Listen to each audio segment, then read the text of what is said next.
Hello students, welcome back. आज हम लोग बात करेंगे degree of price elasticity of demand के बारे में और degree of price elasticity of supply के बारे में। तो यहाँ पे इलास्टिसिटी का आपने लास्ट वीडियो देख ही लिया होगा, जहाँ पे हमने इलास्टिसिटी का इंट्रोडक्शन दिया था दोनों डिमांड और सप्लाई में। तो इलास्टिसिटी का मतलब होता क्या है, यहाँ पे हम परसेंटेज चेंज निकालते हैं जो भी प्राइस में चेंज होने की वजह से क्वांटिटी डिमांडेड या फिर क्वांटिटी सप्लाइड में जो भी चेंज होता है उसको हम फाइंड आउट करते हैं इलास्टिसिटी से। ठीक है, तो यहाँ पे हम लोग स्टार्ट कर रहे हैं पहले डिमांड से। तो डिमांड में देखिए, various goods differs in the degree to which the quantity brought will respond to the change in their respective prices.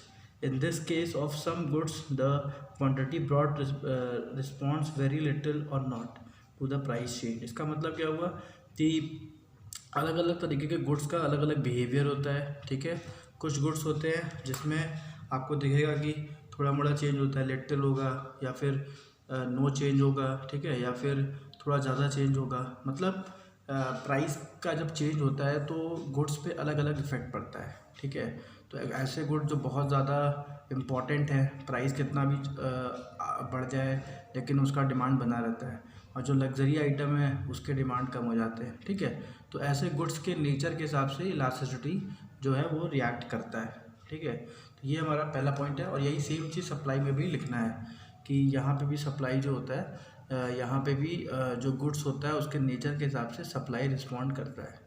तो अब देखते हैं, टोटल 5 टाइप्स के हमारे elasticity of demand elasticity of supply है। देखते हैं क्या क्या है। तो सबसे पहला देखिए, यहाँ पे दिया हुआ है the degree of elasticity of demand are. पहला है परफेक्टली इलास्टिक डिमांड। तो परफेक्टली इलास्टिक डिमांड में होता क्या है, the demand curve D D is parallel to the X axis. यहाँ पे डिमांड कर्व डी डी जो है वो पैरेलल होता है एक्स एक्सिस के, और वो दिखाता है कि प्राइस यहाँ पे क्वांटिटी जो है वो इनफाइनाइट हो जाती है। मतलब एक पर्टिकुलर प्राइस पे जो डिमांड है वो इनफाइनाइट हो जाती है। ठीक है, और इसमें ये भी लिखा है कि it is an imaginary situation. तो ये ऐसा होता नहीं है, लेकिन ये इमेजिनरी सिचुएशन है, हम लोग को पढ़ाया जाता है किताबों में, ऐसा आपको कभी मिलेगा नहीं। ठीक है, तो यहाँ पे आपको ये समझना है कि जब परफेक्टली इलास्टिक वर्ड यूज़ करें, देखिए इलास्टिक डिमांड का मतलब क्या हुआ, डिमांड जो है वो इलास्टिक है, डिमांड बहुत ही ज़्यादा चेंज हो रहा है। ठीक है, परफेक्टली वर्ड मतलब पूरा चेंज हो रहा है। ठीक है, तो परफेक्टली इलास्टिक में क्या होगा कि डिमांड एकदम अनलिमिटेड हो जाएगा, ऐसे आपको याद रखना है। परफेक्टली वर्ड अगर यूज़ कर देता है मतलब डिमांड जो है वो इनफाइनाइट हो गया, तो आपको इस तरीके से याद करना पड़ेगा। वही सेम चीज़ आप देखोगे सप्लाई में भी है।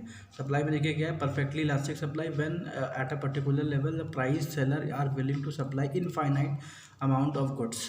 तो यहाँ पे जो सेलर है वो विलिंग करता है, मतलब वो चाहता है कि जो इनफाइनाइट अमाउंट ऑफ गुड्स को सप्लाई करे, लेकिन nothing even at a marginal reduce price. मगर रिड्यूस प्राइस पे वो सप्लाई नहीं करेगा, वो जब भी करेगा तो इस पर्टिकुलर प्राइस पे करना चाहता है।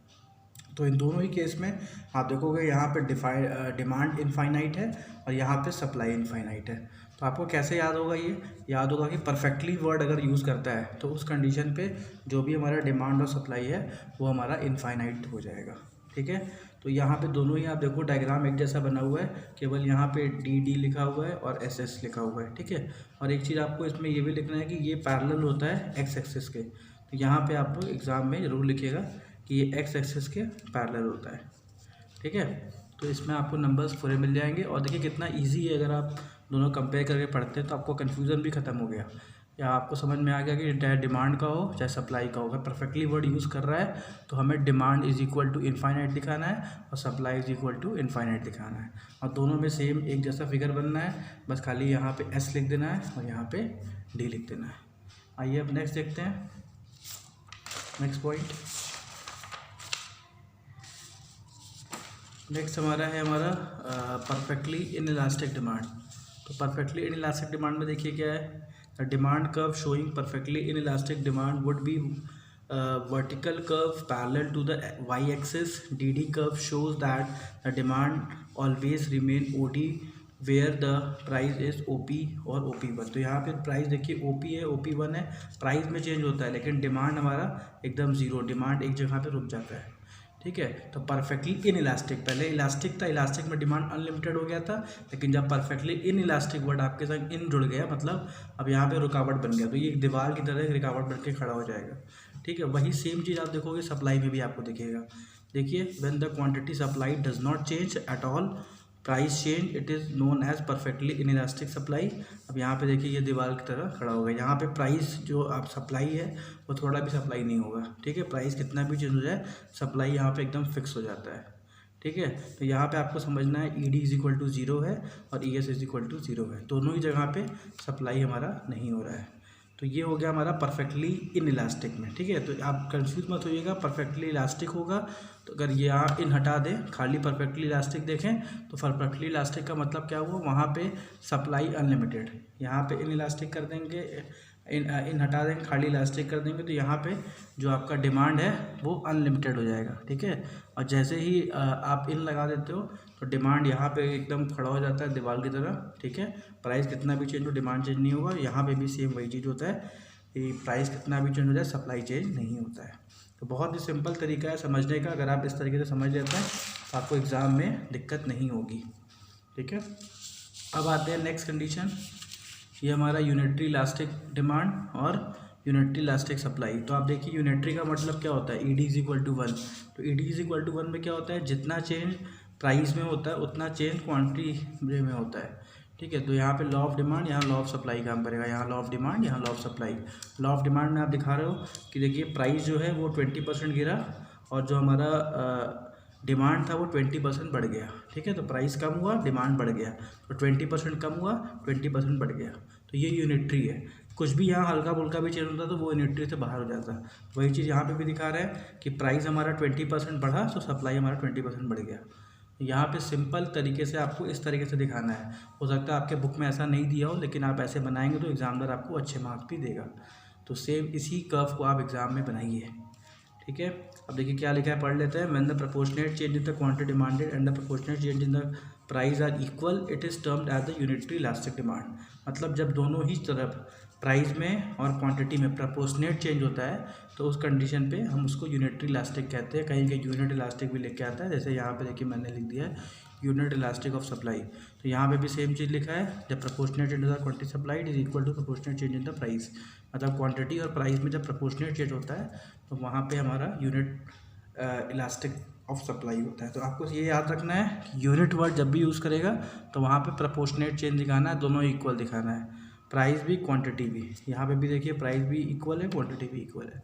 तो इस तरीके से याद रखेंगे तो आपको दिक्कत नहीं होगी। अब देखिए ये हमारा बेस फिगर है। अब देखिए जब हम लोग आगे पढ़ेंगे तो उसमें क्या होगा, एक इलास्टिक आएगा, एक इनइलास्टिक आएगा। जैसे यहाँ पे परफेक्टली था, परफेक्टली वर्ड हट जाएगा। अब इलास्टिक और इनइलास्टिक आएगा तो आप देखेंगे इलास्टिक में डिमांड ज़्यादा चेंज होगा, इनइलास्टिक में कम चेंज होगा। तो ऐसे याद कर लीजिए, इलास्टिक डिमांड लिखा है तो इसका मतलब क्या हुआ, डिमांड में ज़्यादा चेंज आएगा, क्योंकि इलास्टिक वर्ड डिमांड से जोड़ दिया गया है। और इनइलास्टिक वर्ड यूज़ कर रहा है तो मतलब डिमांड में कम चेंज होगा। तो आइए देखते हैं कैसे होगा ये रहा हमारा हाईली इलास्टिक डिमांड और हाईली इलास्टिक सप्लाई। तो देखिए यहाँ पे इसका अलग अलग नाम है, रिलेटिवली इलास्टिक भी बोल देता है, कभी कभी इलास्टिक डिमांड भी बोल देता है। बस खाली परफेक्टली वर्ड से आपको बचना है। परफेक्टली वर्ड लिख के आएगा तब तो ये इनफाइनाइट हो जाएगा।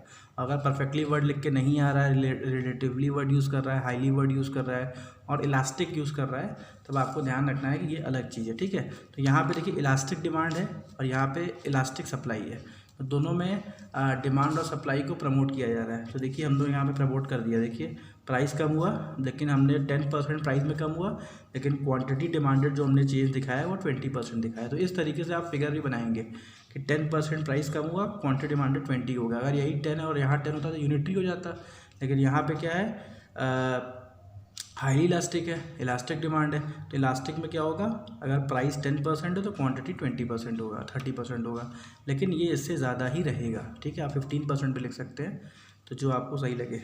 और वही चीज़ देखिए यहाँ पे भी है, यहाँ पे प्राइस हमारा चेंज हुआ 10%, लेकिन डिमांड में जो जो सप्लाई में जो क्वांटिटी सप्लाई जो चेंज हुआ वो चेंज हो गया 30%। तो देखिए यहाँ पे हमने इतना ज़्यादा गैप बना दिया। तो गैप ऐसे बनाइएगा एग्ज़ाम में ताकि फिगर दिखे कि हाँ आपने गैप बनाया है। गैप इस तरीके से बनाइएगा कि हाँ 20% वो लगे, 10% वो लगे, ये देखने में 30% लगे, और वहाँ पे लिख भी दीजिएगा अमाउंट, तो आपके मार्क्स कुछ भी नहीं कटेंगे, एकदम सही सही नंबर मिलेगा। अब देखिए नीचे है आपका इनइलास्टिक डिमांड। तो इनइलास्टिक डिमांड सिंपल सा है, यहाँ पे क्या है कि अब इनइलास्टिक का मतलब क्या हुआ, यहाँ पे डिमांड कम हो जाएगा। मतलब यहाँ पे 10% तो ये प्राइस कम हुआ, लेकिन डिमांड जो बढ़ना था वो 10% ना बढ़ के केवल 8% बढ़ा, तो यहाँ पे 8% आप लिख देंगे। तो ये आपको दिखा रहा है कि जितना यहाँ पे चेंज हुआ उससे कम यहाँ पे चेंज हुआ है, ठीक है। तो ये कैसे याद होगा, आप जब इन इलास्टिक वर्ड याद रखेंगे तो ये आपको अच्छे से याद हो जाएगा।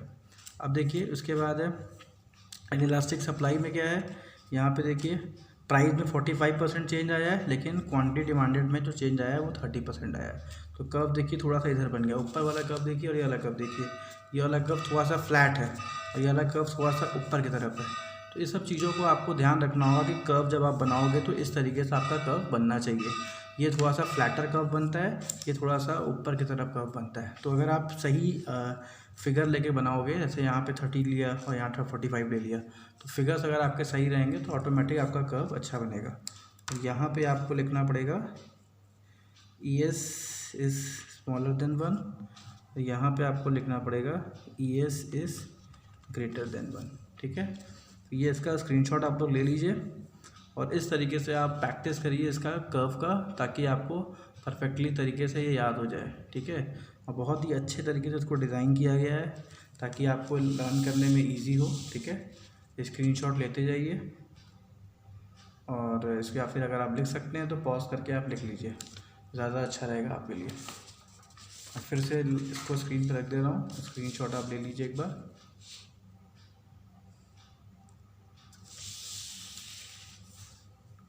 और इसको इसी तरीके से एग्ज़ाम में भी बनाइए। और अगर अभी तक आपने हमारे चैनल को सब्सक्राइब नहीं किया है तो प्लीज़ इसको सब्सक्राइब कर दीजिए और शेयर भी कर दीजिए।